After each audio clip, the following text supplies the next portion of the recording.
Welcome to Unfamiliar Territory, an anime podcast hosted by two white dudes who've been friends for over 15 years. We talk about the history and influence of anime, as well as review anime new and old, believe in the stars, and sail away for the future into unfamiliar territory. My name is Grant. And I'm Brantley. Heads up, spoilers on the way. Check the description, see if you're safe to listen. Alright, so, I don't want to start with alright. That's fucking shitty. Remember, this is an unfamiliar territory, too. Oh, yes. So. Brantley. I don't know why, but it just it's either hey Brantley or Brantley. Ow, did you hear that? What, did you hit yourself? I put my head up against the cabinet. This is good. This is good podcast. Do we even keep that? I don't know. Here, I'll say Brantley again, and this time we won't. Why would you do that? That's the reason. Hi, everybody. We don't know how to start the podcast. We watched Deca-Dence. Yeah, we did, and that's a lie. We didn't really. I didn't watch it. Deca-Dence flew past me on the highway, going for 110 miles an hour, and I felt the car move a little bit, it shook, and I kind of got scared, and I caught it. There it went. But boy, I don't know that I can even give you the full report. Well, all right, could you give me the license plate? No. Okay, could you? what was the make of the car? Didn't you see our Pleiades episode? I don't know car flavors. God. So Deca-Dence was good, and it was fucking weird. Now it's not weird like Revu Third episode in a row. Yeah, we got our weird, and weird, right? Yeah. Break it down for us, Grant. But it's not like Revu Starlight, which was weird in sort of like an allegorical way where everything kind of had a meaning. And it wasn't weird like Wish Upon the Pleiades, where you're wondering why the fuck this show got made and what the entire purpose of it was. It's weird in terms of idea and just out there batshit craziness. So I'm going to say, if you haven't seen Deca-Dence, if you are waiting for it to be finished, because it's finished now and it's relatively recently, and you want something just so fucking weird and so out there that you've probably never seen anything like it, go watch it. Don't listen to this podcast. Or do, but after you watch it. Because it's impossible to talk about without spoiling anything. And it's something that you need to experience to understand why it's so good. Mm-hmm. Yeah, nothing like you've ever seen is a perfect way to put it. I know that's a heavy thing, and you won't believe that when you're watching the first few episodes, because I didn't. The first few episodes feel like anime pastiche. Of what are the cool anime things, and put those together. But believe me, it gets there. Yeah. I remember, so Deca-Dence is a post-apocalyptic show about a girl named Natsume and her mentor dad that's not really her father, Kaburagi, and how they live on a giant tank that every single human alive lives on called Deca-Dence. Except that's not it. What really is happening is there is a capitalistic society on the other side of the planet that uses Deca-Dence as a event hub for basically a online game. And Kaburagi, her father anime dad, is one of the cyborgs that tap into the people to play this game. So it's real fucking out there. And the thing is that you're like, wow, is that revealed at the end of the episode, end of episode 10? No, that's episode 2. This show only is 12 episodes. Mm-hmm. And they needed to fit a ton of shit in it. And they did. Mm-hmm. Now, actually, that brings me to my first question. Do you think the show would have been improved if they had more episodes? Maybe not even necessarily a whole nother season, but more than 12 See, episodes. It's weird because you could argue that like with a 24 episode show, you could have had some more world building episodes. You could have waited a little bit longer to drop the bomb and given it a little bit more hints, which I would have appreciated. I would have loved to see like signs that the world wasn't right. There are some in the first episode if you watch it. But it would have been nice to maybe get like 3 episodes in before it happened, so you could get a little bit more world building. You can see a little bit more about how life is for the tankers, which is what they call the humans. It would have been fine. However, at the same time, I feel like the breakneck speed of it is what kept me constantly enjoying it. Mm-hmm. Yeah, like I think if they had more episodes, it would be different, but I don't know that it would be better. There's just something very appealing about how fast it moves. And not only that, I do think that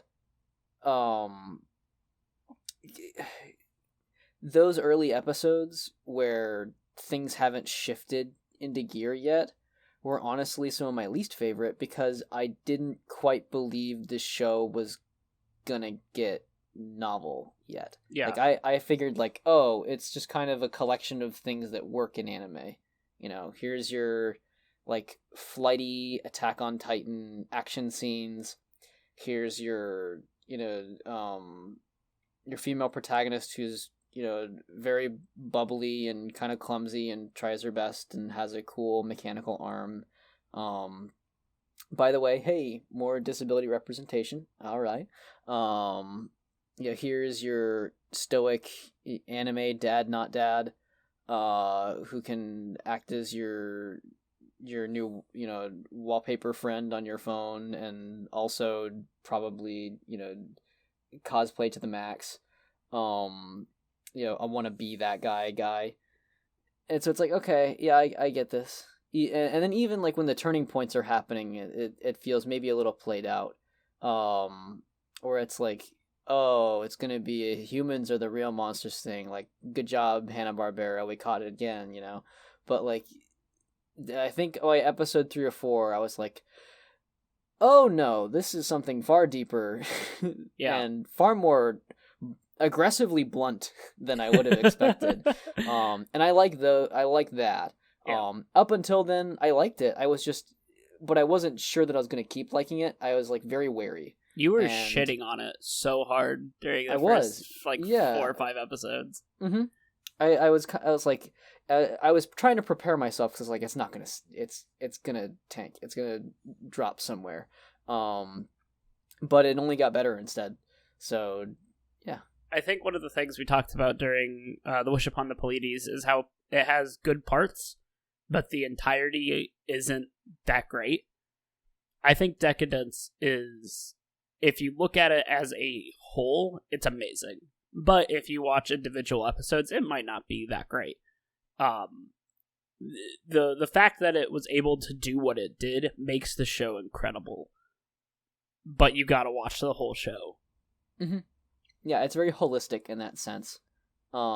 Especially if you like the messages it starts sending, then you're gonna start paying attention. Yep. You're gonna get real close in with it. So, just for a quick recap of the show, because by the time this comes out, it'll have been a little bit out. Like, it's been finished for I think 2 weeks when we started recording this.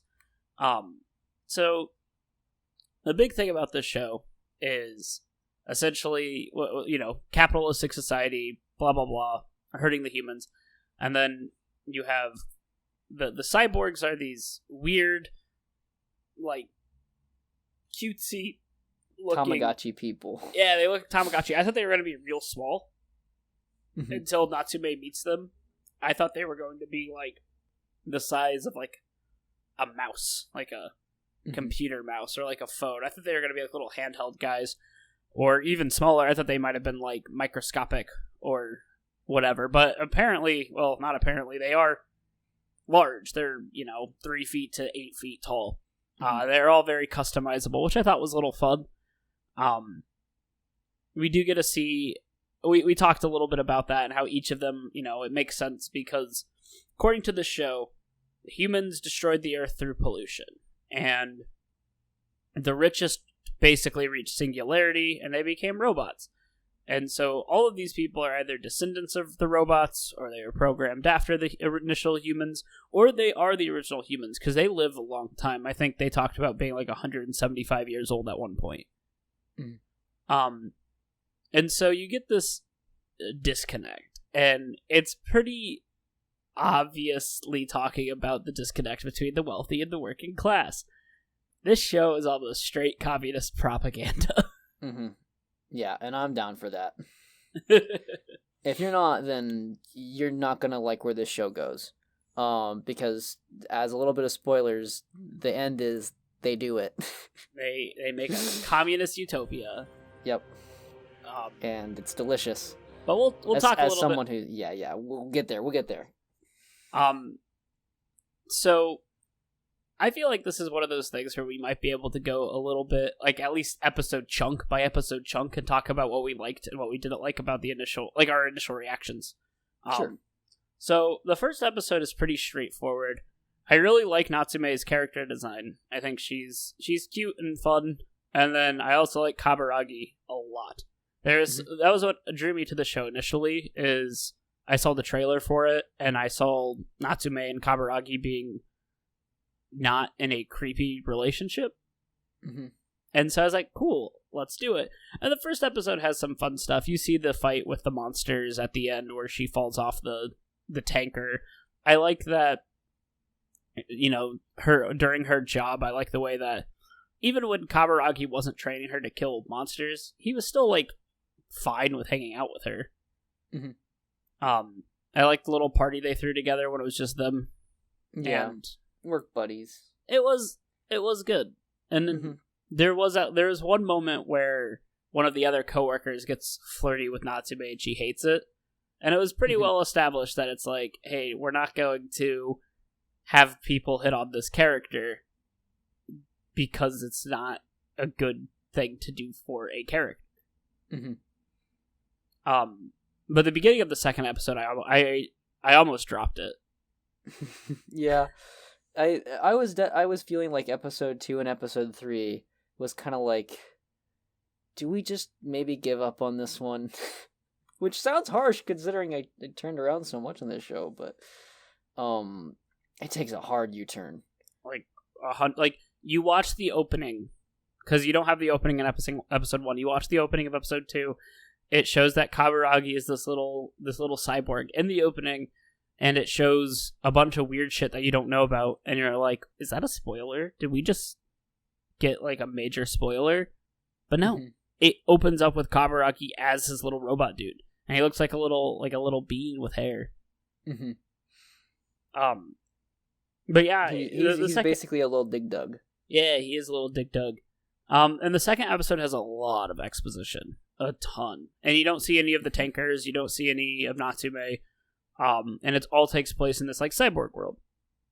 And you need to pay attention to the exposition, because this show does like to show first and then tell later, but it has to tell some things, and it'll only tell you once.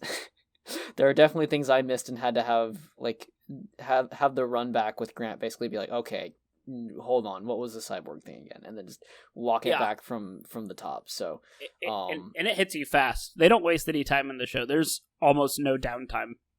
Rewarding but packed. It's dense. It is. It's Deca-Dence. Yeah, that's what I'm using as a little title card thing. Twinsies. Just kidding, I have a real twin. You're not it. See, and the thing is when we watched all of it, it was really compact together, so I couldn't even I was like, oh, we could do little episode chunks, which is why I'm saying episode chunks, because I don't remember what episode was what episode. A lot of it does blend together in a good way. You have, so after episode 2, you kind of get like the run back of what these cyborgs are doing, what the gears are. The gears are the avatars for the cyborg, but the humans think they're a race of warrior people. So there's a lot of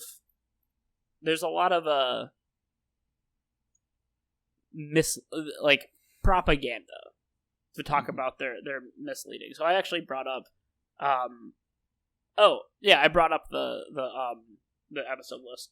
So after you figure out all this crazy shit's happening, you kind of learn more about how the system, which is what they call the system that runs Deca-Dence, the game, how the system treats humans. So humans are not allowed to know about any of the cyborgs. They're not allowed to know anything. They become a bug, which is a glitch in the system. And when they do that, they get scrapped or killed. And the same thing happens with the cyborgs. If they do something bad, the system kills them. And Natsume should have been declared a bug because she saw Kaburagi do something that she wasn't supposed to. And when that happens, they're like, alright, human's a bug, gotta kill him. But they didn't find about Natsume, and that's because she died when she was like 7. And when that happened, she was deregistered from the system. And she was resuscitated after her chip was taken offline or cut out or whatever. Yeah, and that's when her dad died. Mm-hmm. All the humans are microchipped, by the way. So yeah. So after that, Natsume and Kaburagi kind of go on a training montage where they fight some of the big baddies. And she gets good at it. And they do this nice little thing where they upgrade her arm because her arm was originally kind of like these little like tubey fingers. A little clunky, yeah. Yeah, and so she gets like a full-on prosthetic. And then it gets whack. So after the training happens and Natsume kind of shows that she's actually like good at fighting. But still in the dark. What? But still in the dark. She doesn't... I thought you said she's glow in the dark. And I was like, what? No. So at this point, Natsume still does not know about this whole, like, underground society of cyborgs who are piloting the gears. She just knows that there are monsters and that she thought that Kaburagi was just looting someone, and that's that. So she's being left out of the big picture in order to protect her. Yep. And so you find out that the human population is getting too much. And to fend it off, they have an event inside of Deca-Dence where they make so the monsters they got all are actually being created and bred by the capitalistic society, by the system. And so they are basically there just to fight the humans and also kind of cull their numbers to keep them in check. And the humans are becoming too much. Oh no. So they make an event, like a boss event. Like if you ever played an MMO, it has like one of those like, oh, it's the yearly Halloween event. Kill the monsters and get those items. And this Gadol was actually going to kill like most of the humans, and only like the top ranking gears would have survived. And so, Shinzo Abe quietly cries to himself. Wait, what? Shinzo Abe is the prime minister who wants the Japanese to fuck and make babies. I hope that's not a distasteful joke.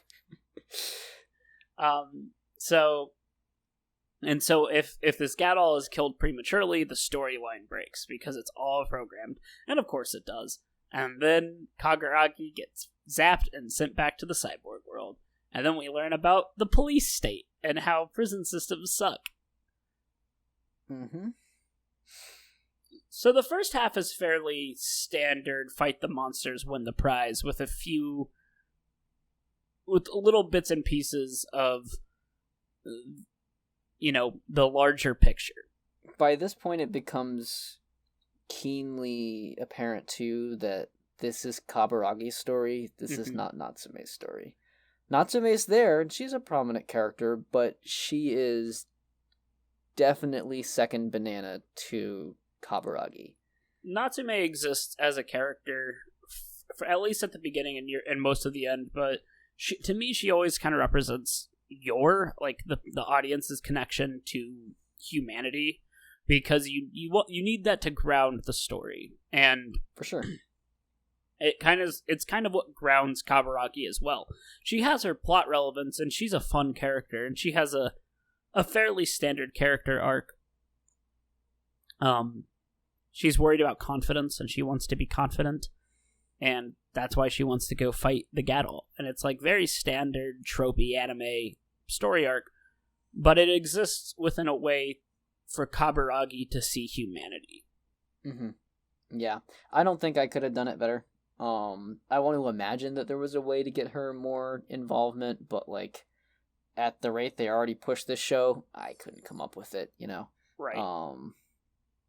Yeah, but just know she gets sidelined a lot, you know. Yeah, so and it is a little unfortunate. There's never just Natsume episodes where it's only Natsume and no Kaburagi, mm-hmm. but there are quite a handful, like maybe 2 or 3 of Kaburagi only episodes.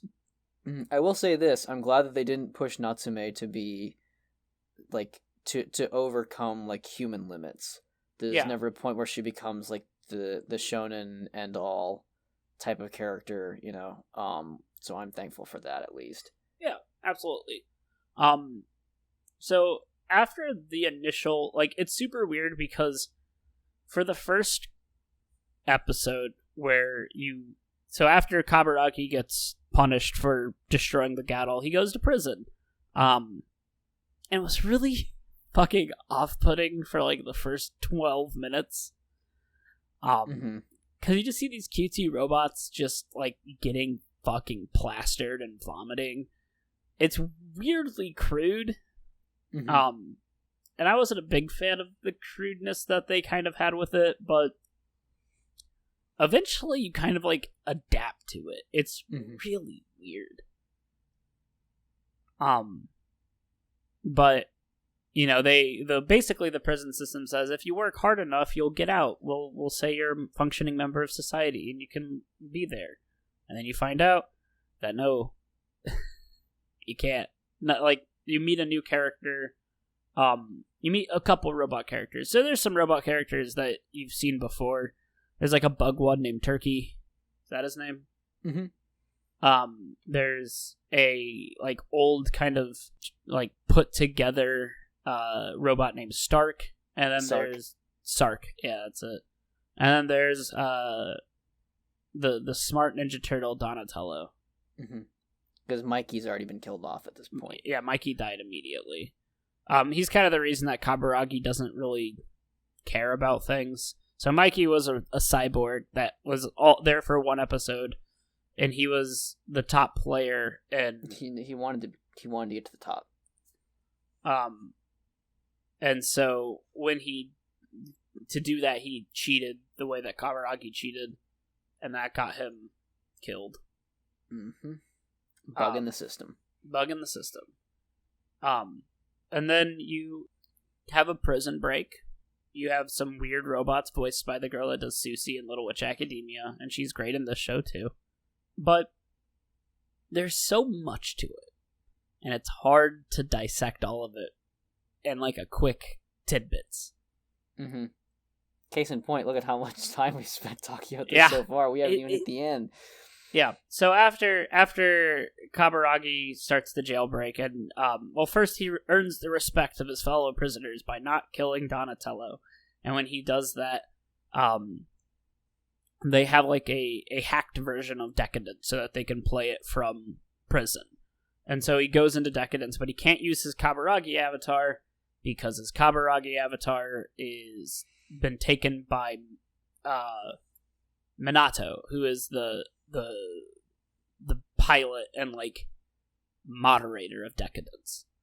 And you have a pretty intense like heist where they want to destroy the Gattle factory because you find out that the prison that they're in is actually what's powering the Gattle factory so that they can make more Gattle. So it's right above them. So they want to attack it, but to attack it, they need an unregistered gear, an unregistered avatar. So they hack into Deca-Dence, and they steal Kaburagi's body. And damn, dude, is that an intense episode? So what do they call the system? The guy with the long nose? Oh, that's Hugin. I think. Yeah. And so essentially, someone tattled on Minato that he's been keeping he kept Kaburagi's body. So Hugin is there to like check it out, and so so Minato's nervous because he can't say no. I'm not going to show you my stuff, but he also can't say But he also has an illegal object, which is Kaburagi's body. So it's this really cool heist where you have the people who are in prison trying to steal the body so that they can use it to destroy the Gatol factory, and it's sick. Mm-hmm. The way Hugin moves is very unnatural. He's very stiff. He kind of breaks the rules of Deca-Dence himself because he's like the administrator, so he can like teleport and stand, and there are things that cause him to float. So, which is it does it in such a nice, weird way that you're kind of unnerved by his movement. Yeah. By the way, I don't remember if it was Hugin or Hugin, but it's definitely not Hugin, which is what it looks like if you just look at it from an English perspective. So if we're getting that wrong, I'm sorry, because like I tried to keep track of it and I totally lost it. I'm sorry. I get so scared to get called out for this stuff, so I just say it anyways. Fine. So continue. So after they get the body back, and then they go find Natsume, and Natsume is also a bug, so she can go to the Gatol factory, and and she hasn't seen Kaguragi for months at this point. What? After we had that whole thing, I called him Kaguragi. Kaburagi. God damn it! Hey, I don't care if I can't pronounce things. I can't pronounce things in English. You already had your confidence arc. I need to build up mine. So he gets Natsume because Natsume also can go into the Gatol factory since she's unregistered. And he's basically like, hey, Natsume, what you're about to see is going to fucking change your goddamn life. And you might pass out. And pass out she does. It's pretty neat.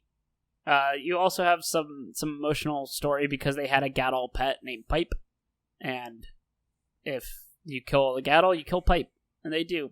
And he doesn't come back. And it's really fucking sad. Mm-hmm. How do you feel about Pipe staying dead? I liked it. I think for a show that has very little character death, not that you need character death to drive your story, and I don't think this show needed character death to drive the story, but having Pipe die really has like the real world consequence sacrifice aspect that we didn't really get to see, and I really dig that. Yeah. No primary character death. There's definitely an actual like firing squad during the prison break stuff. So, a whole bunch of humans also get fucked by like a spike Gatol. Like a bunch of people die, but none of the main characters die. Right. But you have some neat little like prison like narcs and like snitches, and I don't want to get too in depth with it because if people are like listening to this and like, oh god, we're just gonna recap the whole damn thing. Beat for beat at that point, but like that's what this show is because there's so many unique things that don't happen in other shows like this typically. Yep.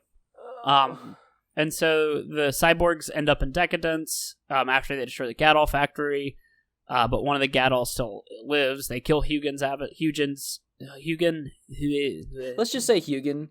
And we'll just take it. Yeah. They kill Hugin's avatar. Kaburagi's there. Natsume and Kaburagi are happy to see each other, and it's real sweet. And once again, it's not creepy, and I can't stress how much I appreciate that. I'm a big fan of mentor-mentee relationships in shows. I really like seeing it, and a lot of times in anime, when you get like a nice mentor or a nice teacher, they don't last very long. They either or they just are like a slight part of it, or it changes. So like, I digged All Might's relationship with Deku for a bit. I was thinking of All Might as well. I think he's a good example of it, but you rarely see it when you have an older male character and then a younger female character. They really like to make those creepy, and like Shield Hero is that's one of the reasons I despise Shield Hero, because it set it up perfectly to have that really nice relationship, and then they crushed it. But this show didn't, and I love this show now. So they meet, but then Kaburagi's like, hey, there's a big one of the Gadol survived and was using the avatars to basically become bigger. And they're like, hey, it's going to attack Deca-Dence, and we don't have the power to fight it. And so Kaburagi fuses with Deca-Dence in his cyborg fist, cyborg part, and uses the giant fist to punch the Gadol. And it's really cool, and it has a really good scene. Ah, damn. It's fucking Release good. The limiter, unlock that one last time. Yeah, and it's good. And then it ends with Deca-Dence, the fighting game, being shut down, and Deca-Dence, the farming simulator, being brought up, where all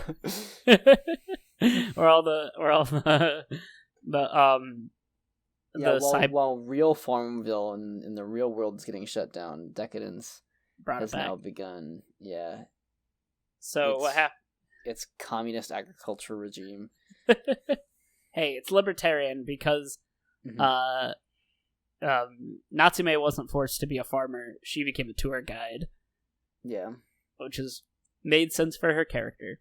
But obviously Kaburagi didn't make it because once you fuse with it, that was the first time they did it. But they backed up his data, and it ends with his old avatar coming over the horizon, and you see like a slightly older Natsume see him, and then she just smiles, and it's so nice. And you're like, hell yeah. Fucking do it. Her longer hair got me. I was like, oh. Yeah, she's cute. And the hair is longer, so time has passed. Or she could have just undone her braid. I think I like my perception better. I think that's what it's supposed to be. When I looked into it, I think it's 3 years after Deca-Dence Falls is when that happens. Yeah. Oh. But yeah, it's good. And I know we talked a lot and said a lot, but so much shit happens that we did not mention. There's an entire team of characters that I didn't talk about. There's a really good moment of like leadership and coming together as a community. It's fucking good. Mm-hmm. So if you survived this little recap, then congrats. If you up the difficulty to about 11, then that's what you're dealing with the show. We watched it with some friends. We watch a lot of our shows with friends. Just because we watch them on Discord and people like to hop in, hop out. And sometimes people will watch them and they'll be able to catch a show in the middle and finish the entire thing. This show, whenever anyone got in at random parts, they had no fucking clue what was going on. And we couldn't justifiably explain what was happening. Yeah. Here's the thing, too. I think there are some shows where the learning is really fun. That was the case for me in Neon Genesis Evangelion, where like eventually I was finally able to confirm that yes, they do want me to pay attention, and that hey, it's rewarding if I do that. So my second rewatch, when I retried the show after I dropped it the first time, it was very fun to pay attention and be like, oh, they were giving me the information all along. Just sometimes obtusely and sometimes, secretively, but it's there. In this show, don't feel like you have to, like, sit there and pine over it and figure it out on your own. Just look it up if you're confused. Once you have it sort of compiled, the show is not too it's not too complex, but it can be convoluted just in the sense of how fast it moves. Yeah. So you're going to enjoy the show better if you just understand certain things about it.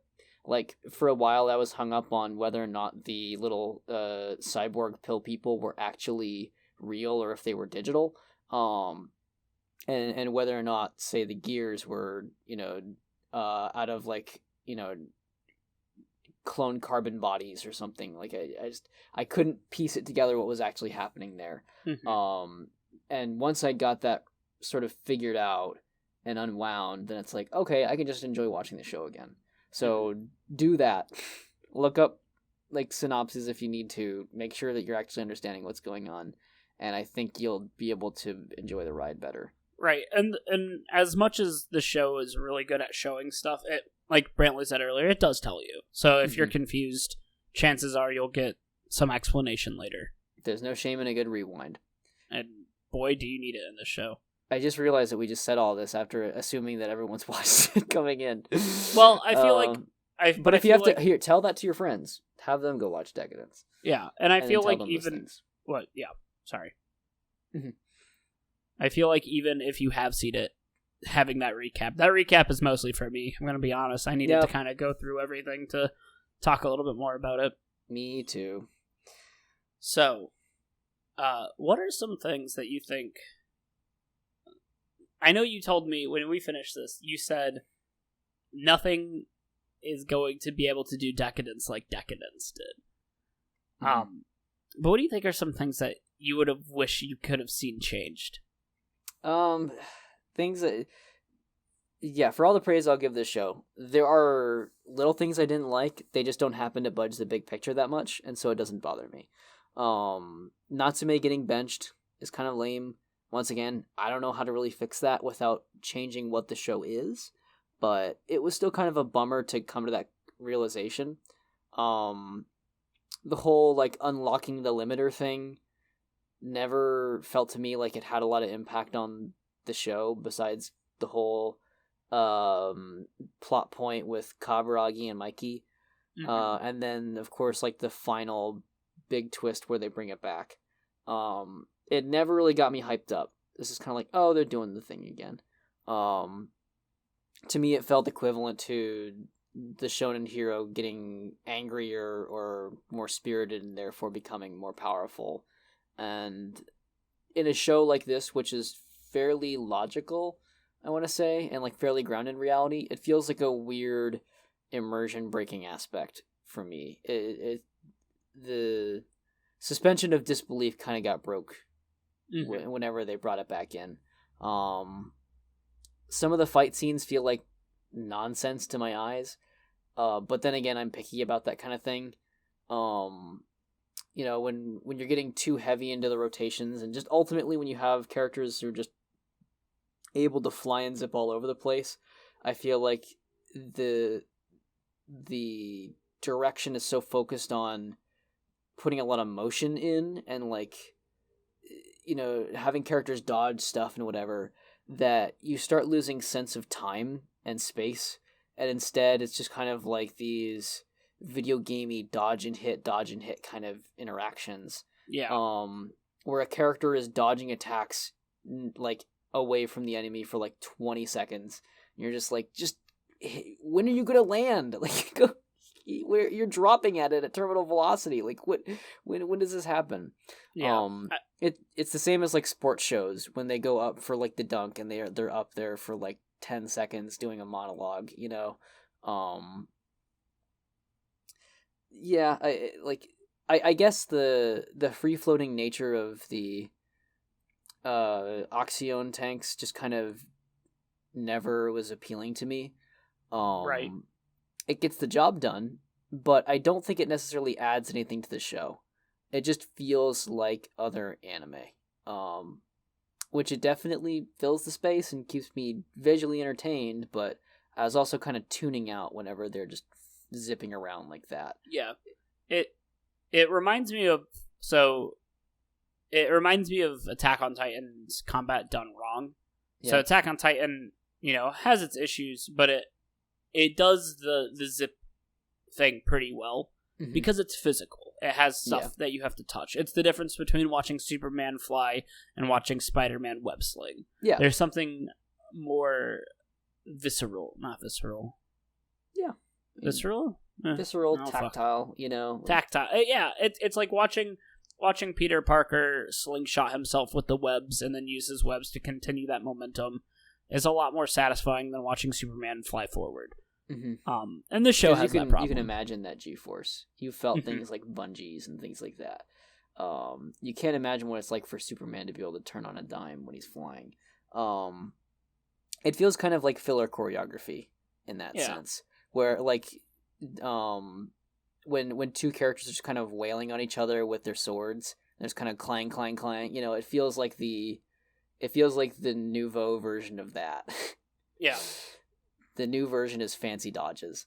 And there's some good fight scenes. The fight scene in episode 5, where they fight the super powerful Gadol, has some pretty cool moments.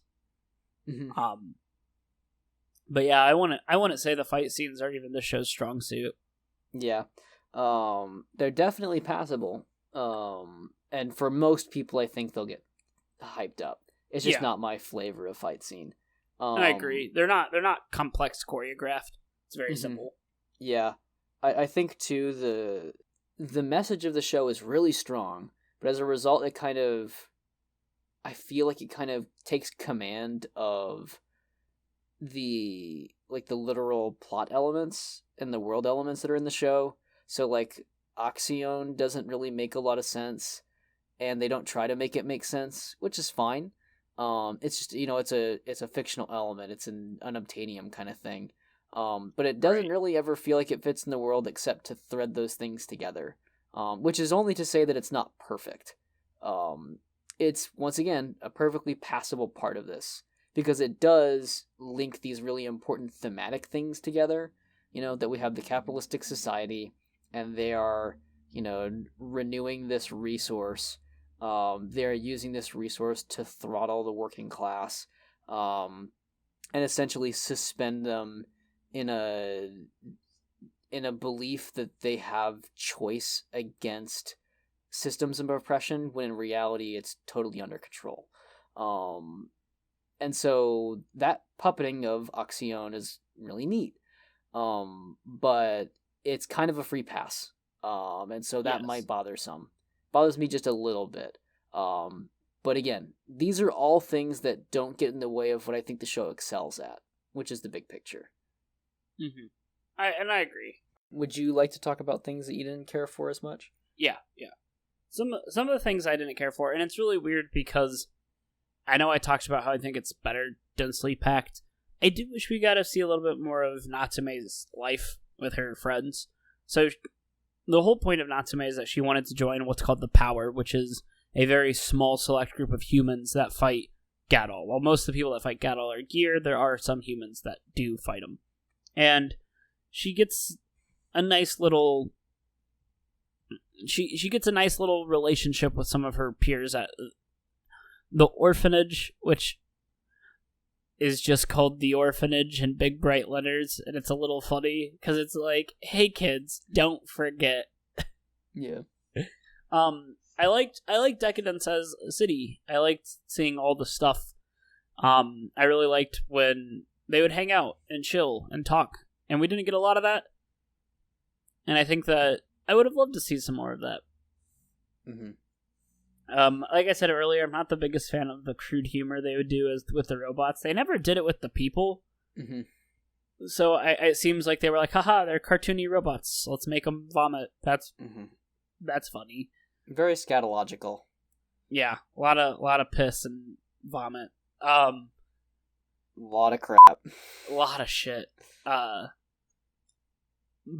I really like I really for a little bit I was a little against the idea of the cyborgs. I kind of liked the idea of maybe there were humans on the other side of the world that were using their incredible wealth and the safety of their own home to play this game.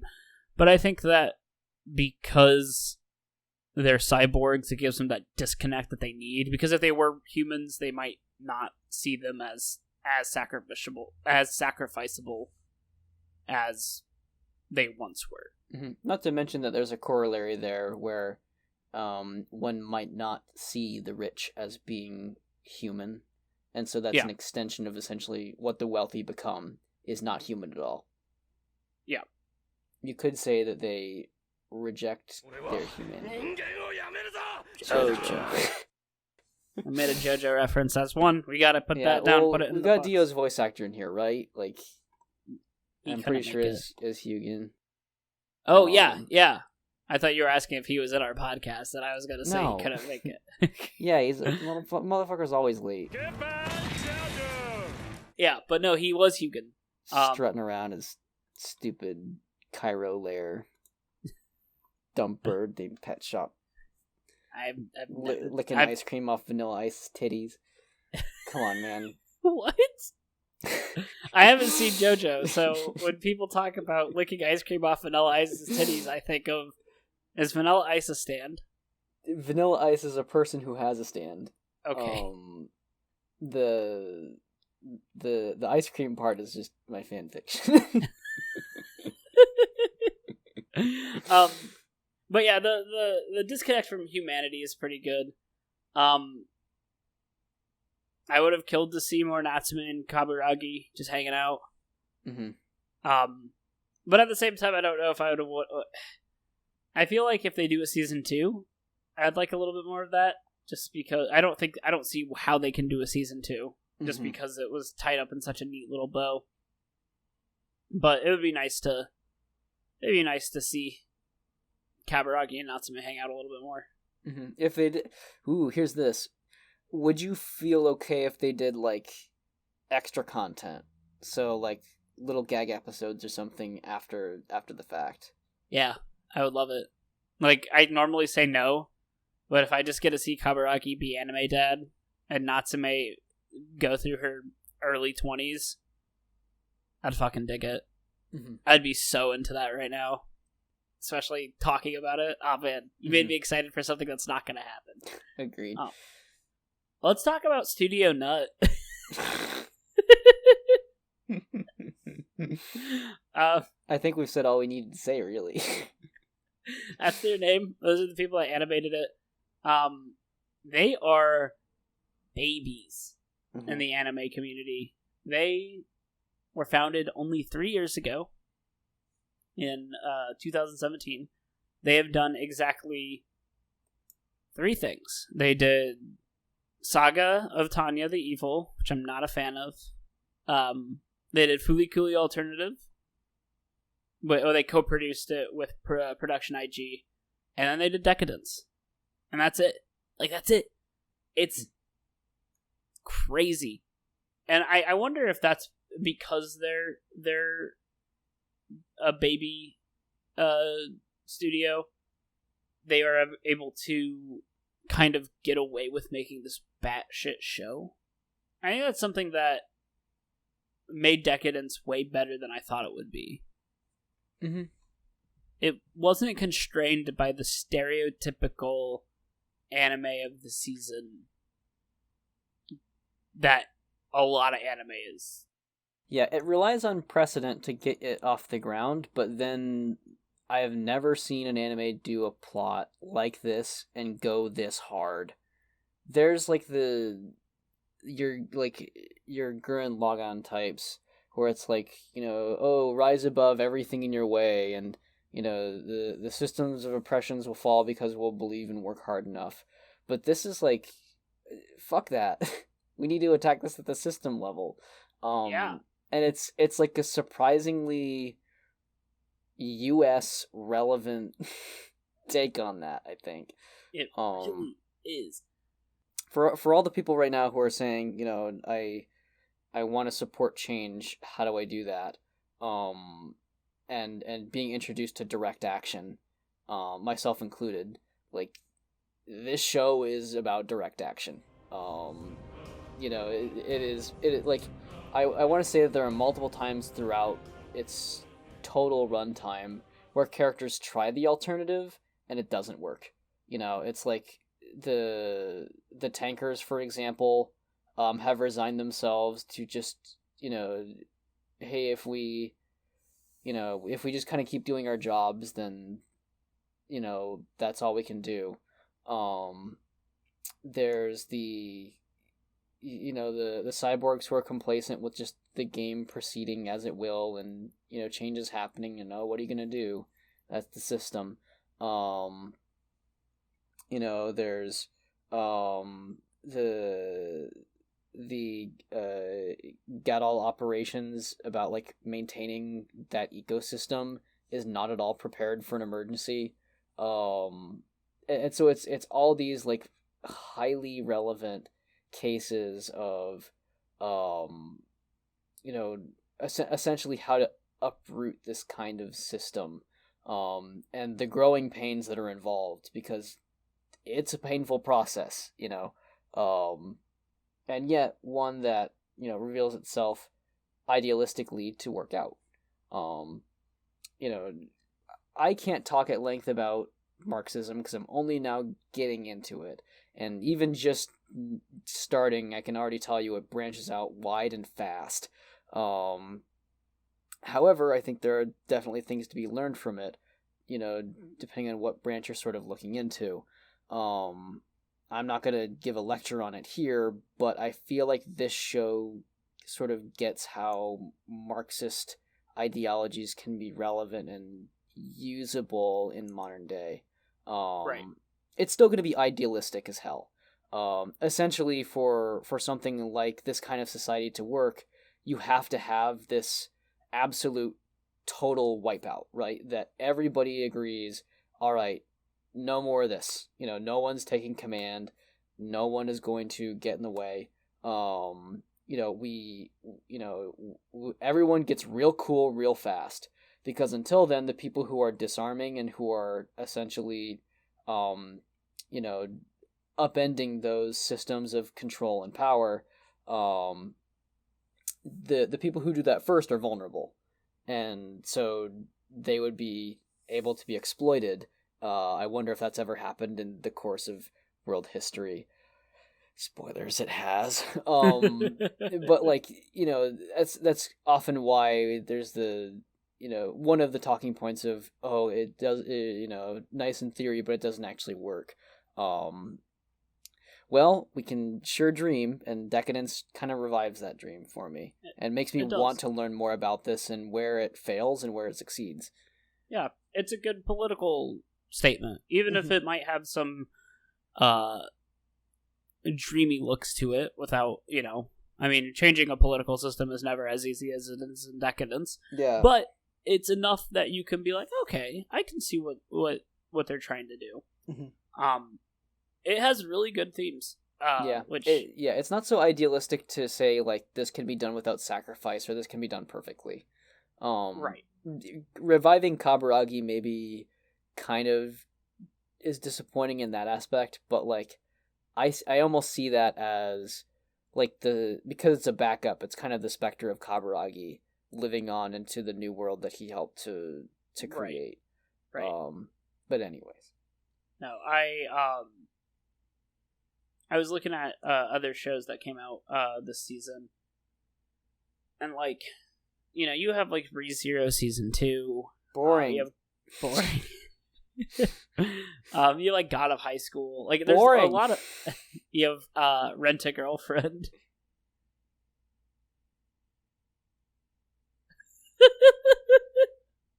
I'm surprised that's you didn't fucked. Don't do that. And then boring. You have my romantic love comedy snafu, like just light novel, web manga, light novel, manga, light novel, manga. Hey. Oh my god. What? Oh my goodness. What did you discover? There were only 3 original anime made in summer 2020. Mm-hmm. Deca-Dence was one of them. Deca-Dence, yeah. What? Deca-Dence? Deca-Dence? Yeah. Can you guess the other one? What are the other ones? It's Gibiate.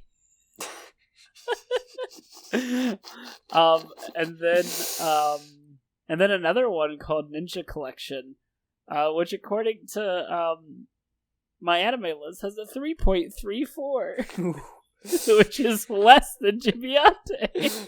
Damn. It takes some work to do that. Is that a gag show, though? I don't know, but it looks terrible.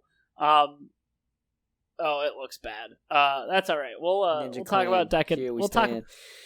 What? I was gonna sing Naruto. I'm on my way. Naruto, I'll be okay. Naruto. It's really cool. No, Sasuke, it's really cool. Sakura, the beautiful. If you haven't looked up the German opening to Naruto, go fucking do it right now. It's the best thing ever. But essentially, this kind of just hammers into the point that it's really hard to make an original anime TV show. Mm-hmm. Because the other 2 that tried are bad.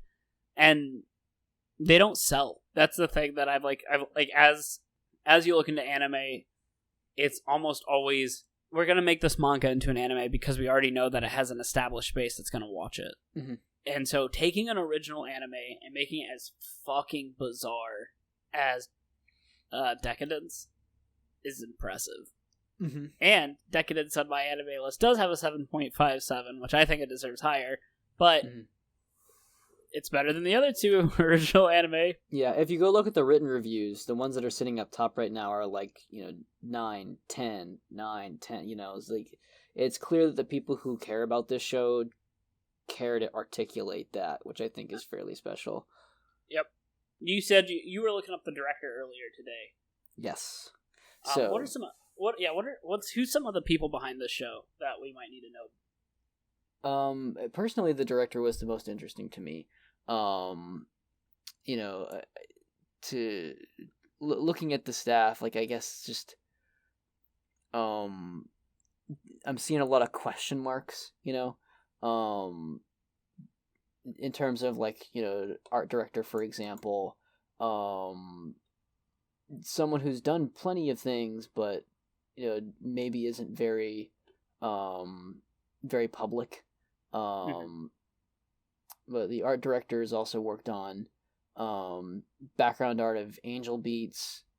Let's see, Digicharat, really? Okay. That's an interesting one. We had to pull that back from 2001, so they've been around. But a lot of background art. So it's interesting to see them taking art director lead on this. Last Exile, background art. It almost makes sense in a way, considering how much of Deca-Dence's world is front and center and almost exists as a character. Let's see. Yeah, so the art director's been all over the place. From Zoids to Strike Witches to Saint Seiya to Orange, really pretty much probably every kind of show possible they've worked on. And that is I guess to name drop Kei Ichikura. But the first thing I went to was the director. And one of their previous works just made something click for me.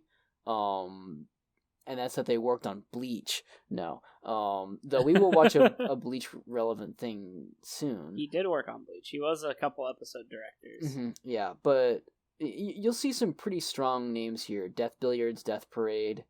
He's the original creator of Death Parade, too. Wow, yeah. Inuyashiki, a little bit of Kill la Kill, a little bit of Keys Kniver. It's lots of fairly dramatic stuff, but I think what sticks out to me and the style of Deca-Dence is actually Mob Psycho, because he directed that both seasons and also did storyboarding and some episode direction for both those seasons. In fact, he was the episode director for the first episode of Mob Psycho 100 and the last episode of season 2. So he's kind of got both ends of this show. It's very fascinating. I think it's that that mix of a little bit of crude, a little bit of drama, a lot of bit of action and tension, and it's all pretty tight. I think that's what Mob Psycho grows into very quickly, and it has those intensity spikes that almost just don't let up. I feel like that's what gets captured really well in Deca-Dence. Yeah, those little character explosions, little contained bursts that act as plot beats. No matter what the actual plot itself is trying to spill out, what I remember out of Deca-Dence when I try to close my eyes and picture it are those little character moments that are flashing throughout it. Mm-hmm. Well, another fun fact about it, the series composition was written by the same guy that did Mob Psycho and Mob Psycho 2. Oh, wow. So they worked together to both make the Mob Psycho series and Deca-Dence. So the head writer of Deca-Dence also is the head writer of the Mob Psycho anime. Wow, yeah. So this is making a lot of sense then. I'm glad that's actually not just a guess there. By the way, Yeah. the director's name is Yuzuru Tachikawa. I'd already mentioned the art director Kei Ichikura. The writer is Hiroshi Seko. Gotcha.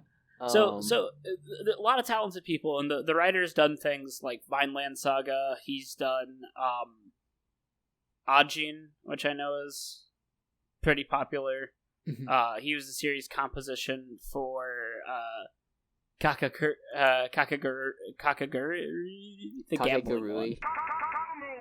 Yeah. And he's done some of the scripts too, so not even just like composing the entire show, but actually writing the scripts for a few of these shows. He did some things with Attack on Titan, so it does seem like Deca-Dence had a weirdly powerful creative team. And I think that because with Studio Nut being new, they didn't have like a large board expecting something. And I think that really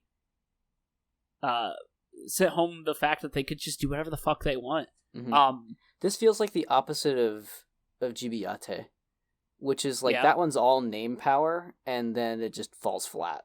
Where this one, like, I'm now learning about these people, but boy, they sure put together some good stuff. As a team, they've really done a fantastic job.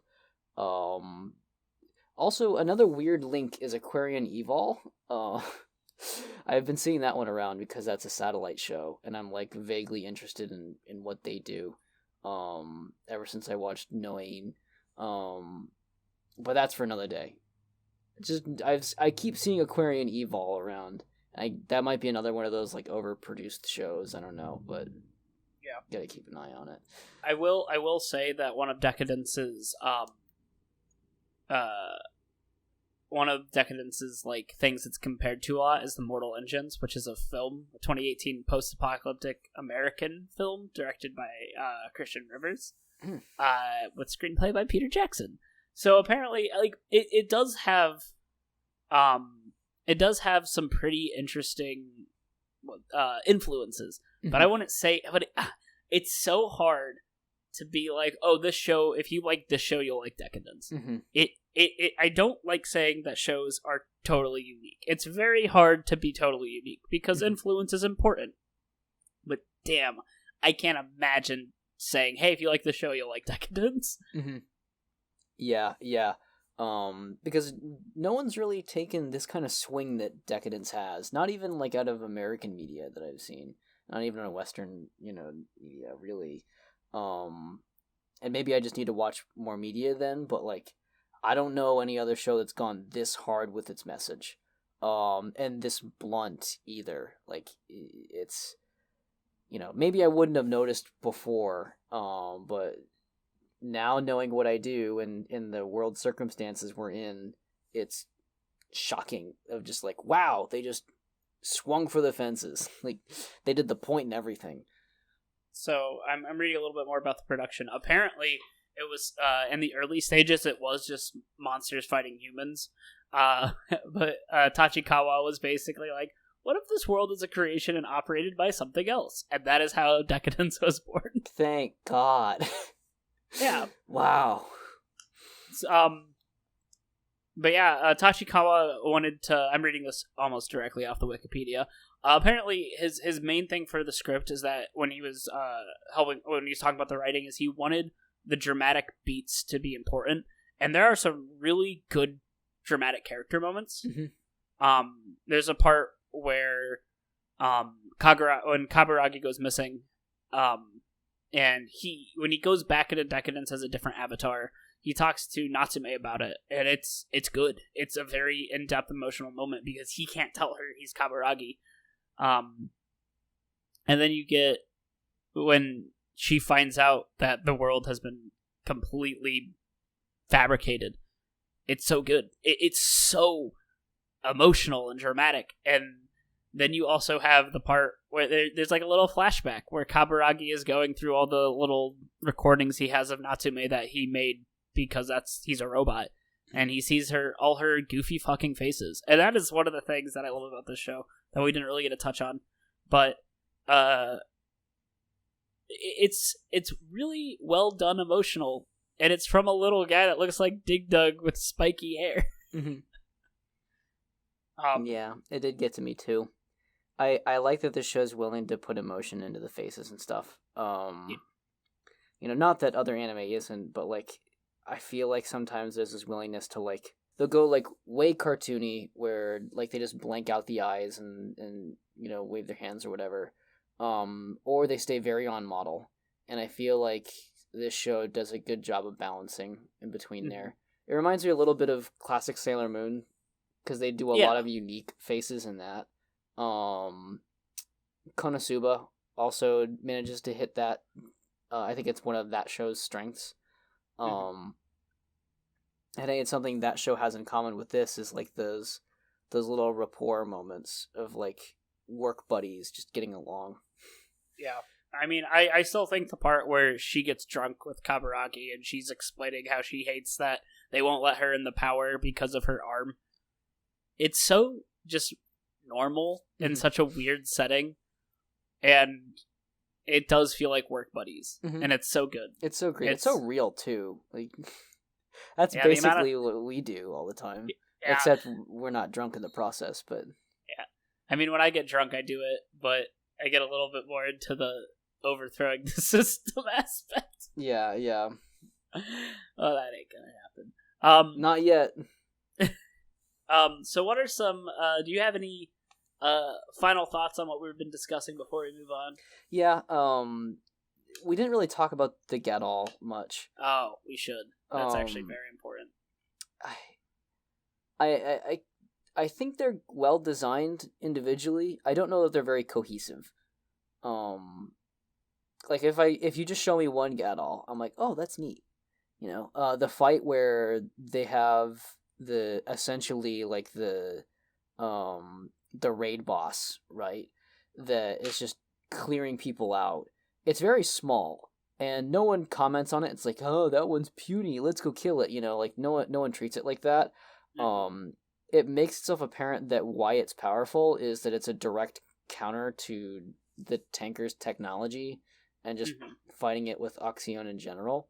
That's really interesting to me. Like, the way that it's using its tail, for example, it allows it to prehensilely remove the darts that are being stabbed into it, that would normally, leak out that Oxyon blood. It is well evolved to that situation by design. And that's a good world detail. I really like that. But I don't think they gel well together as like and maybe like that's kind of good too, because then they it's clear that they're in a whole ecological system rather than like just here's one species of animal that's become aggressive. But at the same time, they're always mixed together and they don't feed off each other or anything like that. And so as a result, it kind of loses that aspect. I feel like that's one of the less thought about things. And from what you described, maybe that's a leftover like artifact of what the show was going to be. Yeah, so the person that designed the Gattles was a person by the name of Satoshi Matsura.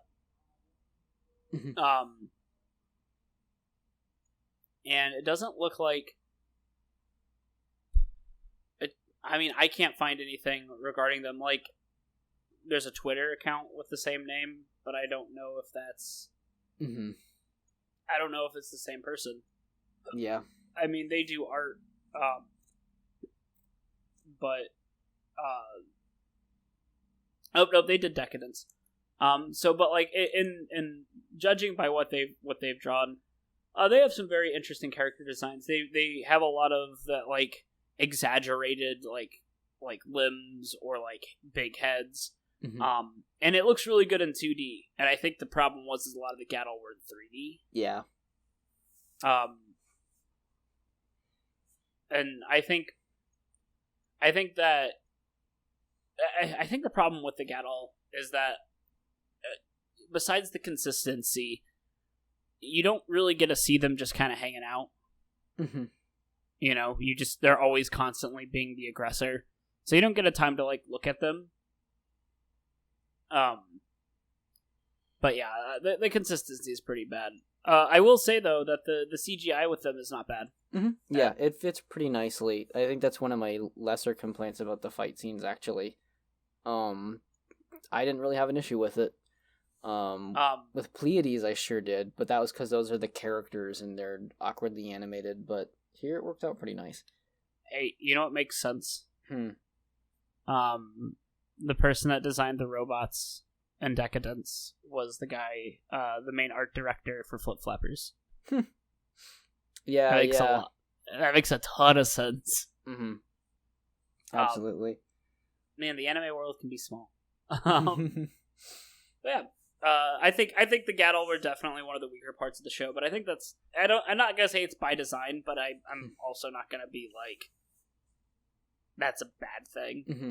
The turnaround with the one inside of the facility getting beat on and then having its revenge, that was very cathartic for me.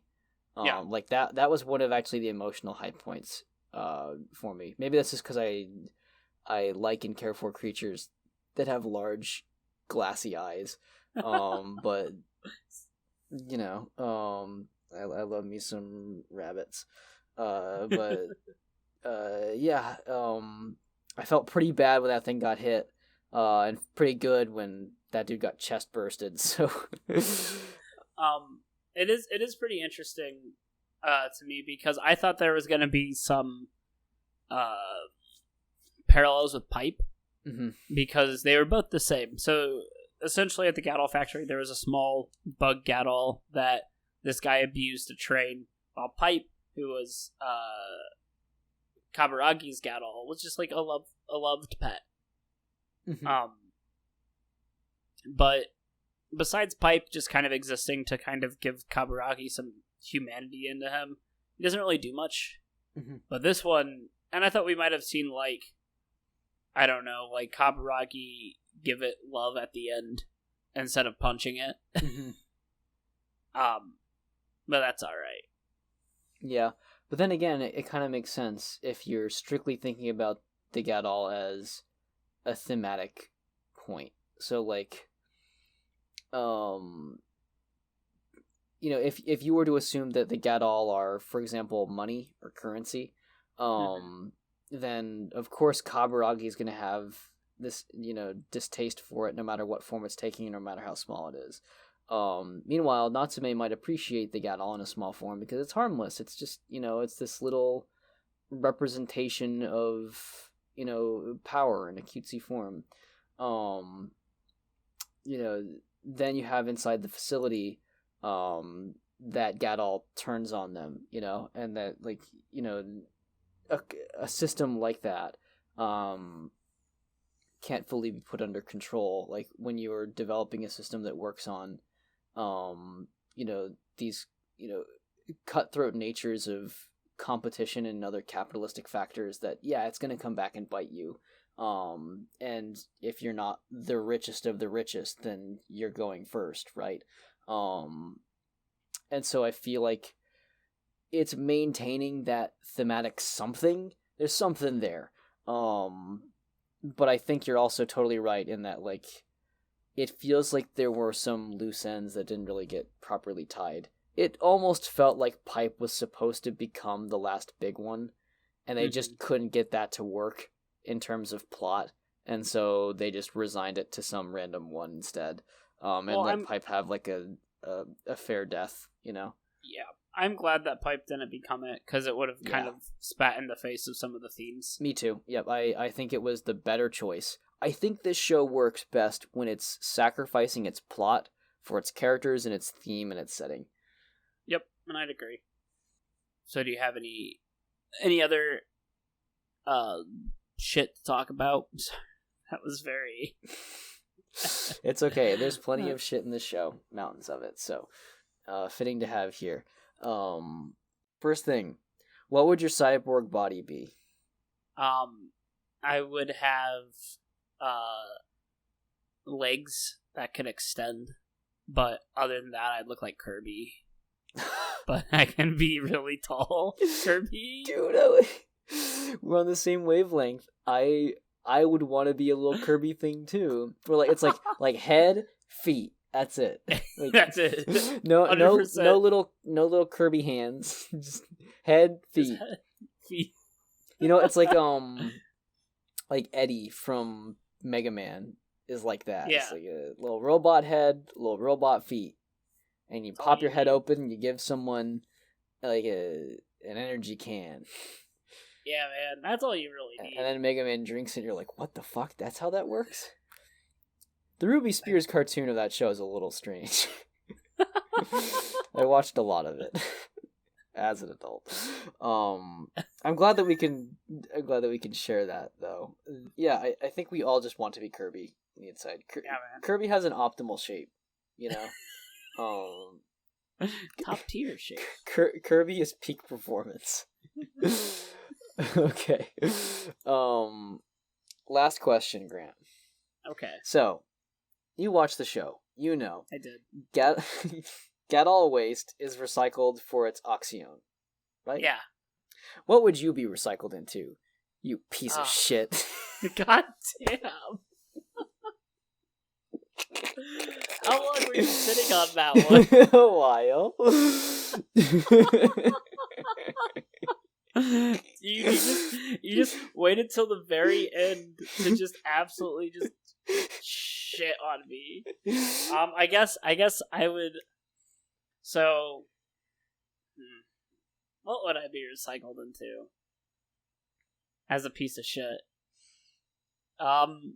Probably friendship and love. Oh, fuck you. Oh man, you know what you did? You just, like in the show, you just dropped on me like a giant pile and I just exploded. Which happens multiple times. Yeah. That was scary the first time that happened. Well, the guy was talking, he's like, hey, if you want to survive, trust me, and then he dies. Yeah. I jumped a little on that one. If I were to be recycled from my piece of shit form, I would just be recycled back into a perfect reproduction of me and still be a piece of shit. As evidenced by our little conversation just now. So, before we give our final thoughts, I'm still on Kiyotaka Oshiyama's page, and he's the guy that did the robot designs and flapper designs. Mm-hmm. I'm reading all through it, and at the top of the page, May 7th, 2020, is just some guy that just says, please make a Flip Flapper sequel. I feel that. Do you think he's got onto every staff member's page? It just said, please do this. Do you think... He has some rookie numbers. He's only seen 6 days of anime. Oh, man. Hold on. He gave Gantz a 9. He's never given anything a 10. He's gotta watch more anime then. He did give Flip Flappers a 9, and he also gave JoJo Part 5 a 9. Has he watched any other JoJo? Or did he just skip? Not according to this, he hasn't. Brave. All right, I like to hear that. Anyway. You have any final thoughts on Deca-Dence? Yeah, but nothing I haven't already said. This kind of show fits in the same category for me as Shoujo Kageki Revue Starlight, in that it's not a personal 10, but it's a 10 for the greater good.